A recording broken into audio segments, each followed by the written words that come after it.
Bienvenue et merci de regarder ce document pédagogique produit par la Mutualité sociale agricole de Haute-Normandie. Nous allons parler aujourd'hui d'une véritable évolution de notre métier. Pendant longtemps, on a parlé de médecine du travail, centrée sur la surveillance individuelle du salarié. Mais progressivement, notre approche s'est transformée.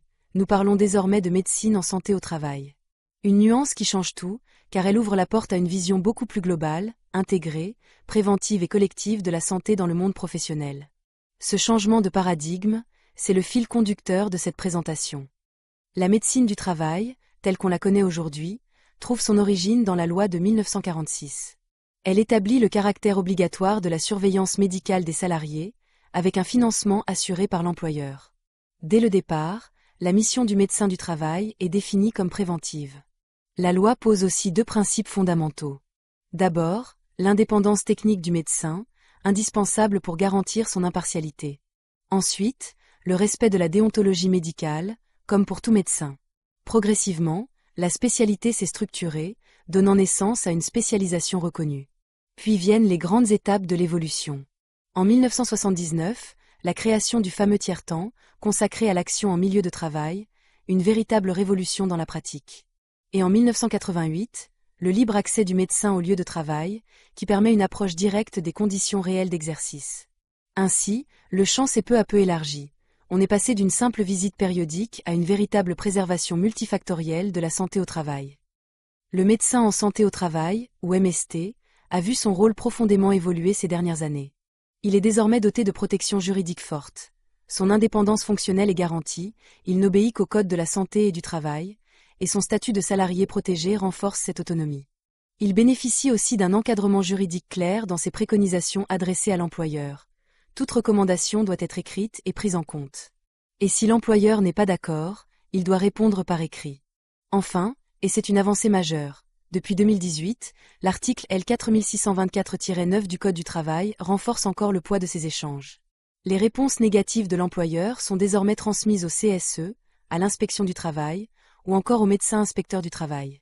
Autrement dit, la parole du médecin du travail n'est plus seulement consultative, elle devient juridiquement traçable et socialement engageante. Cette diapositive illustre, de manière symbolique, l'ascension du mont Olympe de la prévention. Le médecin en santé au travail va progressivement passer d'une prévention de 3e classe, essentiellement réparatrice, à une prévention de 1re classe, pleinement anticipatrice. Au bas de l'Olympe, le médecin du travail trie, parmi les salariés déjà fragilisés, ce qu'il faut orienter vers les structures de soins adaptés. C'est la prévention tertiaire, on répare les dégâts après coup. Au milieu de l'Olympe, il agit en amont, en posant des filets anti-avalanche. C'est la prévention secondaire, celle qui limite les conséquences avant qu'elles ne deviennent irréversibles. Et au sommet de l'Olympe, là où tout commence, le médecin en santé au travail agit à la source, sur les causes mêmes des déséquilibres. C'est la prévention primaire, la plus ambitieuse, la plus noble aussi. Mais c'est aussi, en quelque sorte, risquer de se frotter aux dieux du management, car prévenir, c'est vouloir modifier les conditions de vie, les comportements, parfois même l'organisation du travail. C'est un sommet exigeant, mais c'est celui qui donne tout son sens à la mission du médecin en santé au travail. Face à certaines situations de tension avec la hiérarchie, deux attitudes sont à éviter. La première, c'est celle des 3 singes. Fermer les yeux sur ce qui pourrait poser problème. Ne pas vouloir entendre pour pouvoir dire « je ne savais pas ». Et surtout, ne rien dire de ce qu'on sait, pour éviter tout risque. La seconde, c'est la méthode Coué, se convaincre que tout va bien, quoi qu'il arrive. Une autosuggestion rassurante, mais souvent au prix d'un déni du réel. Une sorte de great-washing collectif du « tout va bien, dormez tranquille ». Et pourtant, si ces deux techniques avaient été appliquées dans l'aviation, il n'y aurait sans doute plus un seul avion en vol aujourd'hui. Car sans remise en question, sans analyse des causes profondes, aucune prévention véritable n'est possible. La sécurité, comme la santé au travail, commence toujours à la source, là où on ose regarder, écouter et parler. Après les attitudes d'évitement, voici l'approche la plus constructive, et sans doute la plus exigeante, la technique de la persuasion résolue. Elle consiste à convaincre, avec constance, pédagogie et patience, que la prévention primaire, loin d'être une contrainte, est en réalité une opportunité. Une opportunité pour les salariés, bien sûr, car elle améliore la qualité de vie et les conditions de travail. Mais aussi pour l'entreprise, car un salarié en meilleure santé, mieux accompagné, c'est un salarié plus présent, plus productif, plus engagé. Et ce n'est pas qu'une conviction. la littérature internationale le confirme de manière unanime. En moyenne, chaque euro investi en prévention primaire rapporte au moins 2 euros à l'entreprise. Autrement dit, la santé au travail n'est pas une dépense, c'est un investissement rentable, humainement et économiquement.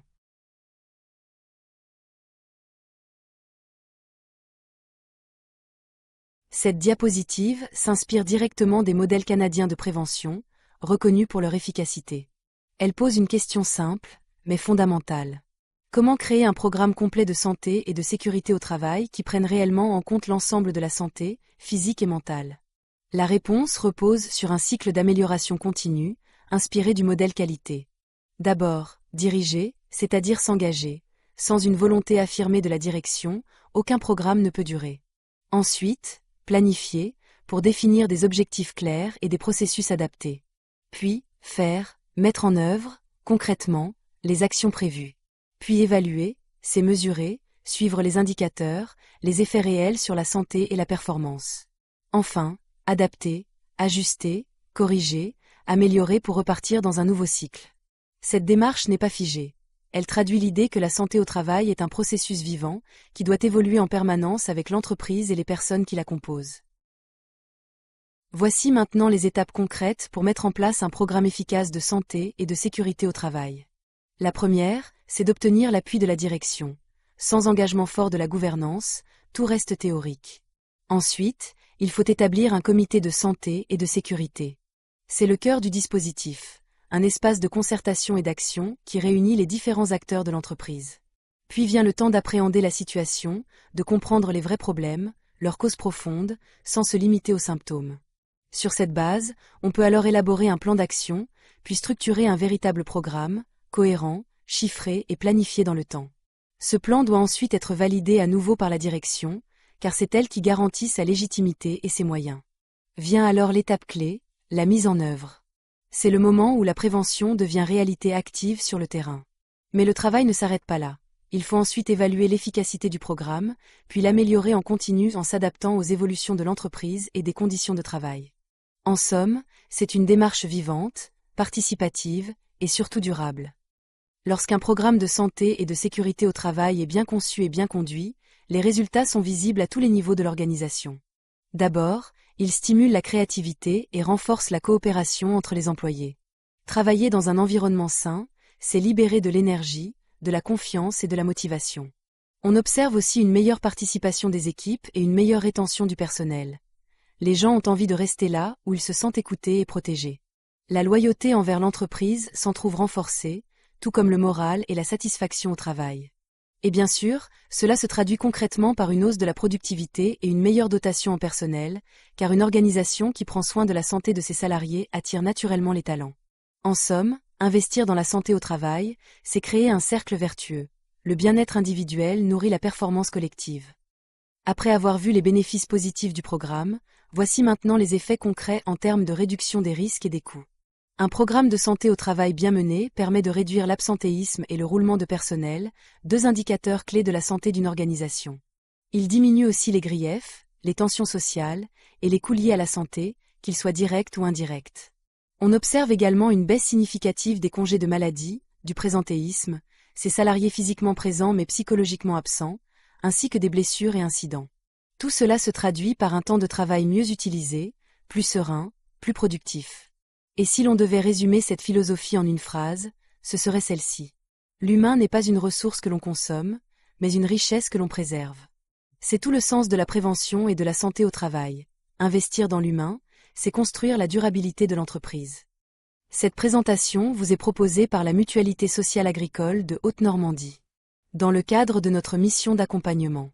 N'hésitez pas à solliciter votre service de santé au travail, ainsi que votre conseiller prévention pour un appui personnalisé.